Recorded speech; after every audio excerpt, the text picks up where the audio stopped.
Al-Muallem devant l'Assemblée du peuple, nous continuons le dialogue avec toutes les composantes de la société et de l'opposition.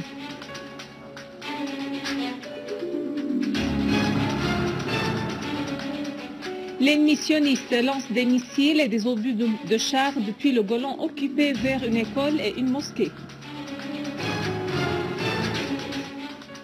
Élimination de dizaines de terroristes de plusieurs nationalités, dont des Arabes, des Turcs, des Tchadiens, des Afghans.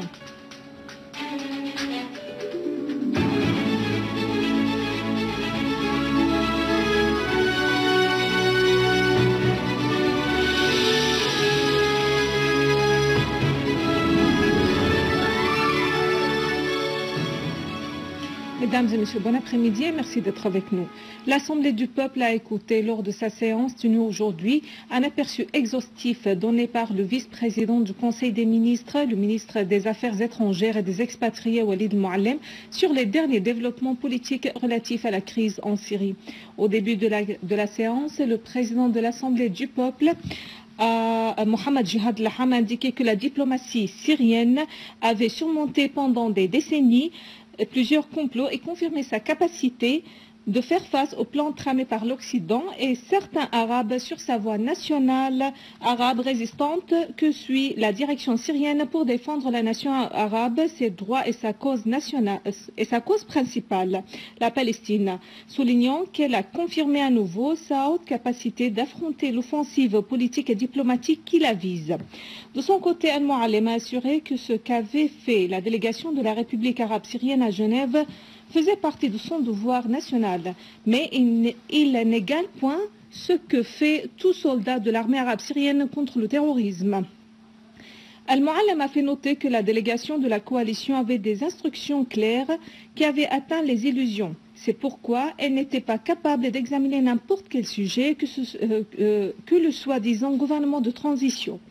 Al-Muallem a évoqué les rumeurs sur la démission d'Al-Ibrahimi et d'autres sur la non-tenue de Genève 3 qu'après l'examen du gouvernement de transition, affirmant que la Syrie ne craint pas l'examen de cet article, mais la délégation de la coalition doit s'engager, ainsi que les pays qui le soutiennent, de sécher les sources de terrorisme. Nous avons convenu avec la Russie de participer à Genève pour adopter une décision contraignante dans la lutte antiterroriste, a-t-il précisé. Al-Muallem a indiqué qu'en cas de la démission d'Al-Ibrahimi, celui-ci sera définitivement échoué. La logique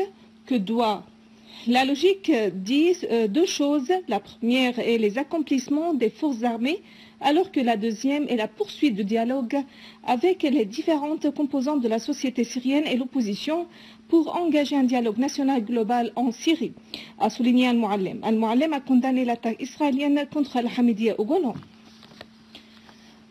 Une source militaire a indiqué que l'ennemi sioniste a violé aujourd'hui mercredi le 5 mars 2014 à 6 heures du matin l'accord de désengagement en lançant 4 missiles à partir de la colline d'As-Satah et de Khouain au Golan syrien occupé vers l'école et la mosquée d'Al-Hamidiyya. Soulignant que cet ennemi avait aussi tiré à 6h30 4 obus de chars vers le site d'Al-Hurriya et ouvert le feu à 7h10 sur le site d'Al-Hamidiyya, ce qui avait fait 7 blessés parmi les forces de sécurité intérieure et 4 autres parmi les civils.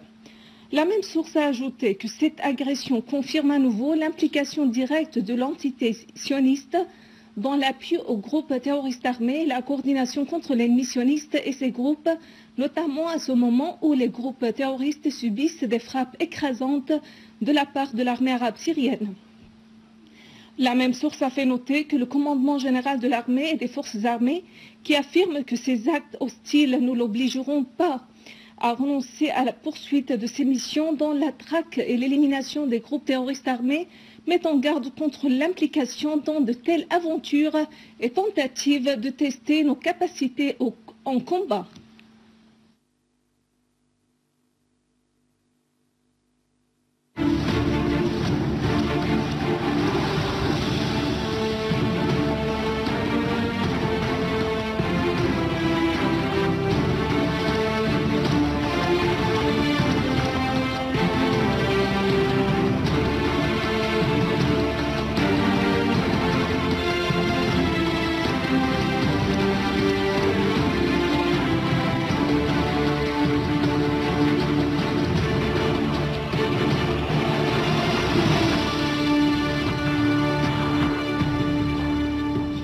Sur le terrain, une unité de l'armée arabe syrienne a visé un groupe terroriste armé affilié au front al-Nusra à Yabroud, dans la banlieue de Damas, tuant nombre de ses éléments et blessant d'autres.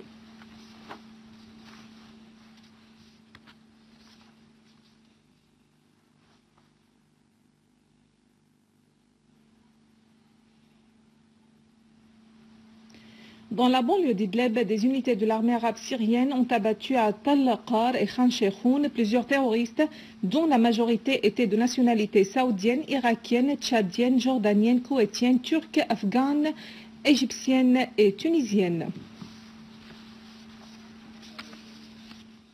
À Alep, l'armée arabe syrienne a liquidé nombre de terroristes dans les quartiers d'As-Sakan al-Shababi, de Hanano, de Qadi Askar et de Bustan al-Qasr.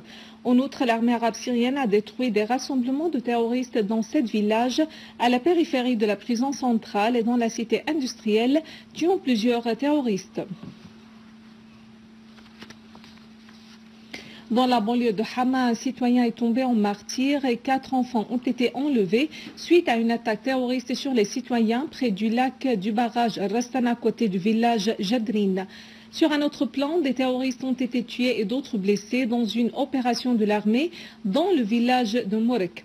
Parmi les terroristes tués figuraient 2 Saoudiens et un Libyen.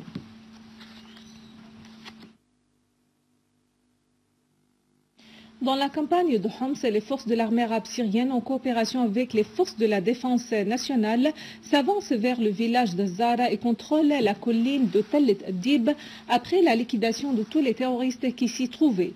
Les unités de l'armée poursuivent leur progression sur l'axe de la colline de Tel Adib en vue de resserrer les taux autour des terroristes retranchés dans le village de Zara et le contrôler. Et dans la banlieue de Daraa, des forces de l'armée arabe syrienne ont éliminé de nombreux terroristes, dont des leaders du front al-Nusra, et détruit 2 de leurs véhicules au sud-ouest du village Assoura, à l'ouest d'Al-Ahrak. Les forces de l'armée ont également détruit 3 repères des terroristes, faisant des morts et des blessés parmi eux.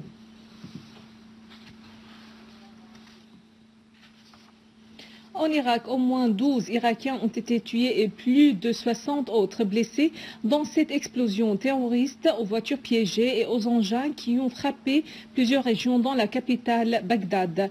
Hier, 6 personnes, dont 3 policiers, ont été tués et 34 autres blessés dans un attentat suicidaire contre le bâtiment du conseil de la ville de Samara au nord du pays.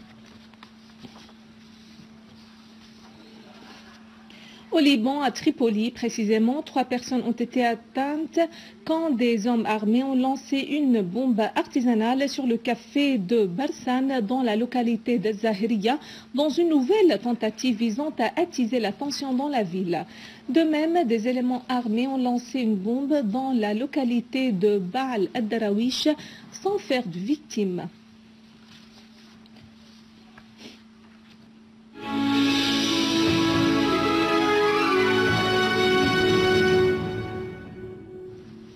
Le président du Conseil des ministres, Dr Wael Al-Halaqi, a affirmé que la diversité religieuse, confessionnelle et culturelle en Syrie est la source de sa force et le secret de sa richesse intellectuelle, culturelle, religieuse et sociale, assurant que la Syrie restera toujours comme ça en dépit des tentatives des ennemis de la patrie de violer la coexistence syrienne.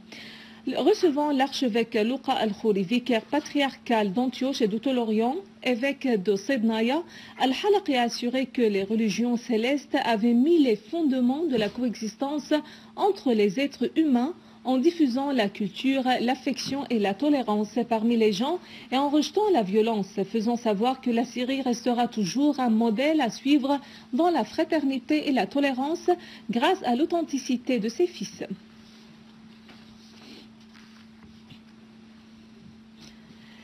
La ministre de la Culture, Lubana Mshaweh, s'est entretenue avec l'ambassadeur de la Corée démocratique, Choi So-on, des perspectives des relations bilatérales, dont la formation prochaine du comité mixte pour les relations économiques syro-nord-coréennes.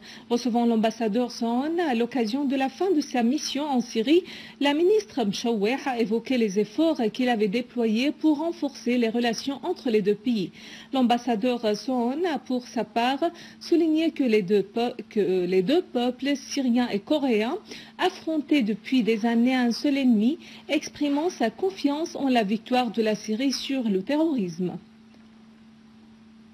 En ma qualité de président de la partie syrienne au sein du comité économique syro-nord-coréen commun, on s'est entretenu aussi de l'ensemble des questions qui seront inscrites à l'ordre du jour de la prochaine réunion du comité économique commun qui sera tenue à Damas entre les deux parties syriennes et nord-coréennes. Le président de la République de Crimée, Sergueï Aksenov, a affirmé que la direction de la République considère l'autorité actuelle à Kiev comme illégitime et qu'elle n'est pas disposée actuellement à négocier avec elle, soulignant que les populations de la République sont la seule partie qui a le droit de décider de la sortie de la Crimée d'Ukraine. Dans le même contexte, environ 500 détenus dans la ville ukrainienne Odessa ont hissé le drapeau russe au-dessus du bâtiment de l'administration locale en signe de rejet de la reconnaissance de la nouvelle autorité à Kiev. De même, le ministre russe des Affaires étrangères, Sergei Lavrov, a assuré lors de sa rencontre à Madrid avec la haute représentante de l'Union européenne pour les affaires étrangères, Catherine Ashton, que la normalisation de la situation d'une manière constante en Ukraine doit s'appuyer sur les principes de l'accord passé le 21 février dernier entre le président Viktor Yanukovych et l'opposition, en particulier la réforme constitutionnelle qui doit prendre en compte tous les intérêts dans les différentes régions en Ukraine, sans exception. Voici un rappel des principaux titres. Al-Muallem, devant l'Assemblée du peuple, nous continuons le dialogue avec toutes les composantes de la société et de l'opposition.